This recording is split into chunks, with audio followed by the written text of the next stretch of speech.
أعوذ بالله من الشيطان الرجيم بسم الله الرحمن الرحيم الذين آتيناهم الكتاب يتلونه حق تلاوته أولئك يؤمنون به ومن يكفر به فأولئك هم الخاسرون صدق الله العظيم رب اشرح لي صدري ويسر لي أمري واحلل عقدة من لساني يفقهوا قولي اللهم أرنا الحق حقا وارزقنا اتباعه وأرنا الباطل باطلا وارزقنا اجتنابه آمین یا رب العالمین۔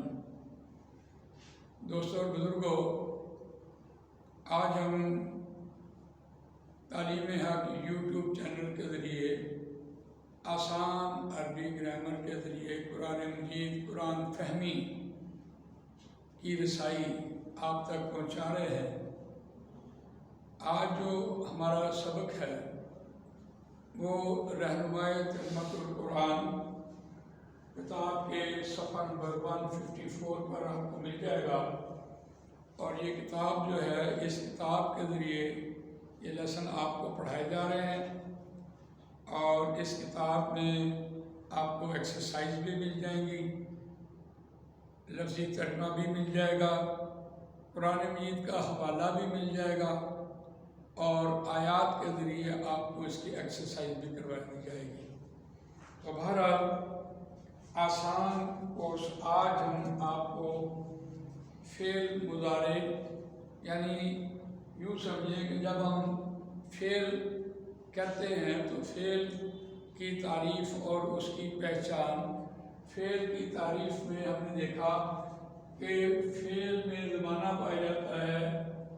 فعل کی تعریف کسی کام کا کرنا، ہونا، سہنا، جس میں زمانہ پایا جائے۔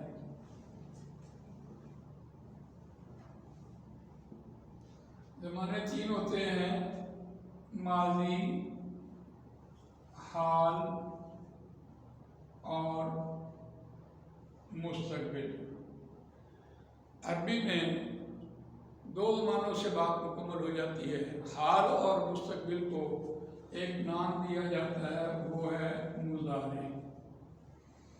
مضارع، حال اور مستقبل، ان دونوں کو اکٹھا کرنے کی بھی ایک حکمت موجود ہے کہ یہ جو میرا آنے والا لمحہ ہے وہ میرا مستقبل ہے، اور جو لمحہ میرا گزر جائے وہ میرا ماضی بن جاتا ہے۔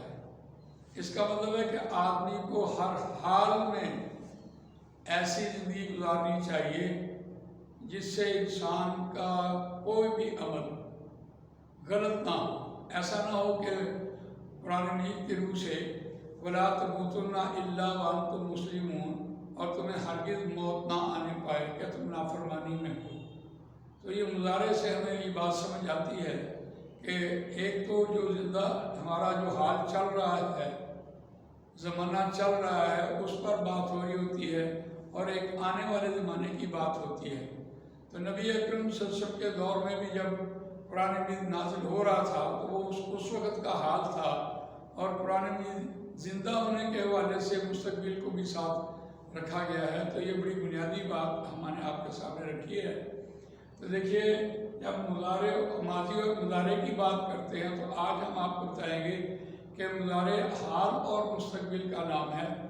تو کوئی بھی تین حرفی ثلاثی مجرد، مثال کے طور پر ہم نے دیکھا فعل، اس کا مادہ دیکھ رہے تھے تو فا، عین اور لام اس کا مادہ تھا، اور اس کا وزن جو ہم نے دیکھا وہ فعلا تھا وزن کے اعتبار سے۔ لیکن ثلاثی مجرد میں تین حرفی میں، جسے ہم ماضی کہتے ہیں، اس میں تین اوزان آتے ہیں: فاعیلا، فاعولا اور فاعیلا، فعلا۔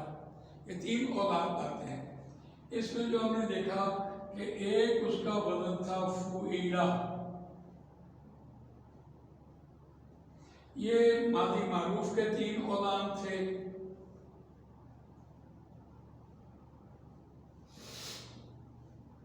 اور یہ ایک وزن جو یہ ہے یہ ماضی مجہول.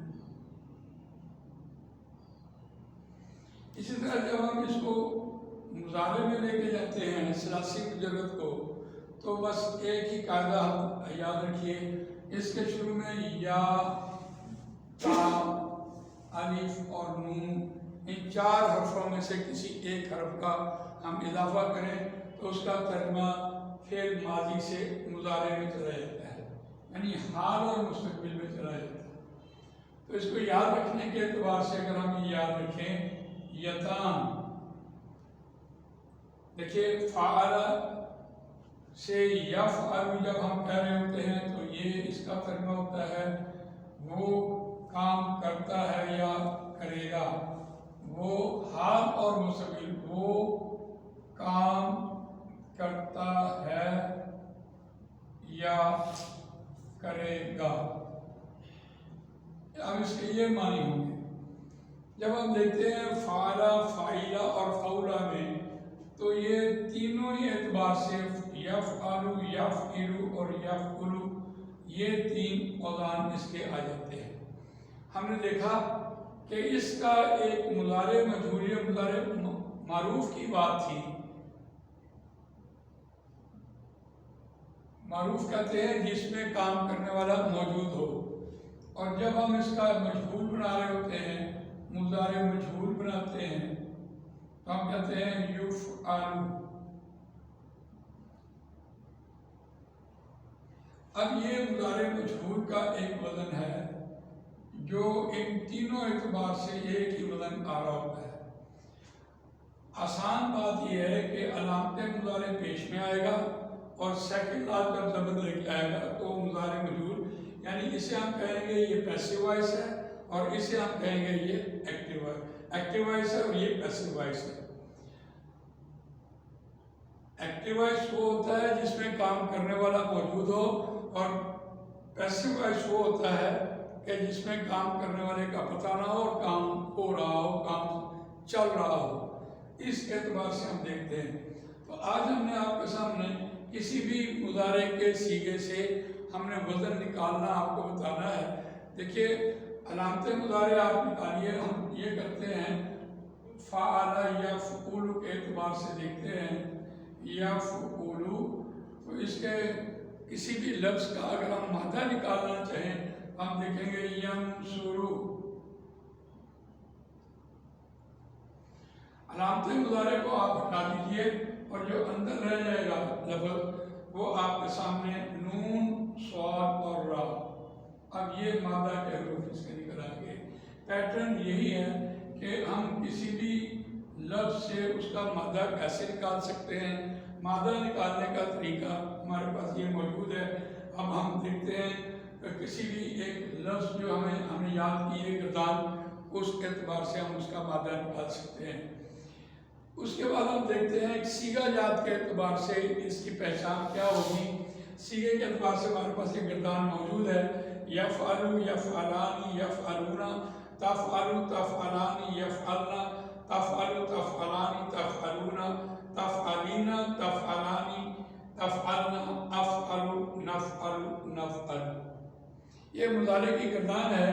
وہ کام کرتا ہے یا کرے گا، وہ 2 کام کرتے ہیں یا کریں گے، وہ سب کام کرتے ہیں یا کریں گے. تو ایک عورت کام کرتی ہے یا کرے گی، تم سب 2 عورتیں کام کریں گی یا کرتی ہیں، وہ سب عورتیں کام کرتی ہیں کریں گی. تو یہ اس اعتبار سے دیکھیے اس گردان میں 2 صیغے سیم آ رہے ہیں. تفعلو مؤنث کا صیغہ اور مذکر کا صیغہ، یہ 2 آوازیں سیم آ رہی ہیں. بالکل سملرلی جیسے ہم نے اسم کی آوازیں پڑھی تھیں، ان، ان، آنی، اینی، اینی اور اینا، اینا، اس کو جب ہم نے اسم میں استعمال کیا تھا تو وہاں اس کو جدا کیا تھا.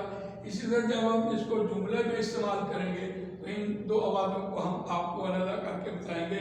اسی طرح اس میں تثنیہ کے صیغے میں دیکھیے تفعلانی مؤنث غائب کا صیغہ بھی ہے، اور تفعلانی مذکر کا صیغہ بھی حاضر کا، اور حاضر مونس کا صیغہ بھی، یہ تین صیغے ایک جیسے آ رہے ہوتے ہیں۔ اس میں نفعل تثنیہ اور جمع متکلم کا صیغہ بھی ایک جیسا آ رہا ہوتا ہے۔ تو اس اعتبار سے دیکھیے ایک بہت دلچسپ بات اس میں صیغوں کے اعتبار سے آ رہی تھی جو میں نے ابھی آپ کے سامنے رکھی ہے۔ اس میں ایک صیغہ یہ تفعلین آ رہا ہے، اس کی اپنی اہمیت ہے۔ تفعلین کو ہم دیکھتے ہیں جو اس کا صیغہ نکالیں، اگر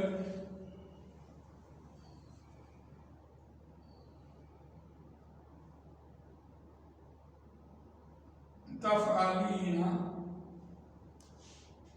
تو یہ جو ایک آواز آ رہی ہے اگر اس کو ہم صیغے کے اعتبار سے دیکھیں تو ہم یہ کہتے ہیں واحد مؤنث حاضر۔ تو مضارع میں رہی، تو ایک عورت کرتی ہے یا کرے گی۔ تفعلین بالکل منفرد بات ہے۔ یہ یوں سمجھیں جیسے ہم نے آغاز میں جب مرکب توصیفی پڑھا تو اس میں دیکھا کہ اگر موصوف غیر عاقل کی جمع مکسر ہو تو صرف اس کی واحد مؤنث آیا کرتی ہے اس کو، اور آج اس اعتبار سے دیکھیے مضارع کے اس صیغے کو تو یہ حاضر کا صیغہ ہے اور واحد مؤنث کا صیغہ ہے۔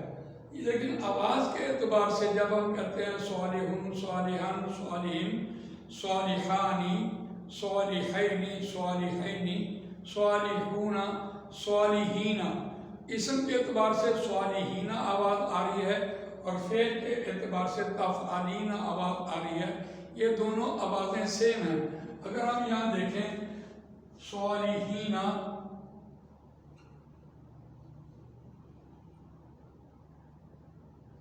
قرآن مجید کی حکمت ہے کہ اگر اس کو ہم اس کا نام نکالیں گراف کے ذریعے تو جمع مذکر نکرہ، جمع سے مراد ہے بہت سے مرد، اور چونکہ یہ مفعولی حالت ہے تو یہ جمع مذکر اور یہ مفعولی بھی ہے، اور مفعولی سے ہم کہتے ہیں کو، نکرہ سے ہم کہتے ہیں کسی، مذکر سے ہم کہتے ہیں مرد، جمع سے ہم کہتے ہیں بہت سے مردوں کو۔ اس کے معنی یہ ہوں گے۔ اگر ہم دونوں آوازوں کو میچ کریں تو یہ سمجھتے ہیں کہ تو ایک مرد بہت سے مردوں کو متاثر یا ان کی اصلاح کر سکتی ہے، یہ ہم کہہ سکتے ہیں متاثر کر سکتی ہے۔ تو آواز کے اعتبار سے اس کی جو کمپیریزن ہے، موازنہ ہے، اس کو دیکھیں تو قرآن مجید کی حکمت ہمارے سامنے آتی ہے۔ تو اس صیغے کو اس کے ساتھ میچ کر کے دیکھیں تو آپ کو اندازہ ہوگا کہ قرآن مجید کی عربی گرامر سے کتنا بڑا فہم انسان کے اندر آتا ہے تاکہ وہ اس کو آسانی سے سمجھ سکے، قرآن مجید کے ترجمے کو آسانی سے سمجھ سکے۔ اور یہ چونکہ صیغہ جات کے اعتبار سے میں نے آپ کے سامنے بھی بات رکھی ہے کہ مضارع کی گردان میں 2 صیغے ایک جیسے آ رہے ہیں، 3 صیغے ایک جیسے آ رہے ہیں اور 2 صیغے یہاں متکلم میں آ رہے ہیں۔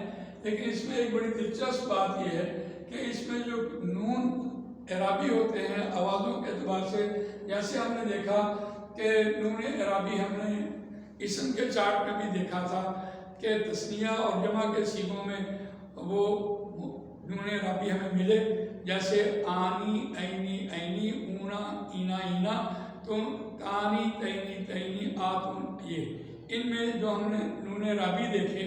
اسی طرح مضارع کی گردان میں بھی ہمیں 7 نون اعرابی ملتے ہیں جو حالت فاعل، چونکہ فعل ہمیشہ حالت فاعلی میں ہوتا ہے اور یہاں حالت فاعلی تو یہاں ہمیں آسانی سے مل رہا ہوتا ہے۔ فعل کے صیغے میں، ماضی کے صیغے میں ہمیں یہ بات سہولت موجود نہیں ہوتی، ہم ماضی کے صیغے سے ہی اس کو، چونکہ فعل ہمیشہ فاعلی حالت میں ہوتا ہے ثلاثی مجرد، اس لیے ہم اس کو کہتے ہیں کہ یہ فاعلی حالت میں ہے۔ لیکن مضارع کی گردان میں ہمیں اس کا اعراب ہی بتا رہا ہوتا ہے کہ یہ فاعلی حالت میں ہے۔ جب ہم اس کو مفعولی اور اضافی حالت میں لے کر استعمال کر رہے ہوتے ہیں وہاں ہمیں ان کی اعرابی آوازیں سمجھ آ رہی ہوتی ہیں کہ یہاں یہ جو میں دائرے لگا رہا ہوں یہ اس کا نون اعرابی ہے، اور مضارع کی گردان میں 7 نون اعرابی کہلاتے ہیں۔ اعرابی نون یہ جب حالت مفعولی میں ہم لے کے جاتے ہیں تو اس وقت یہ گر جاتے ہیں۔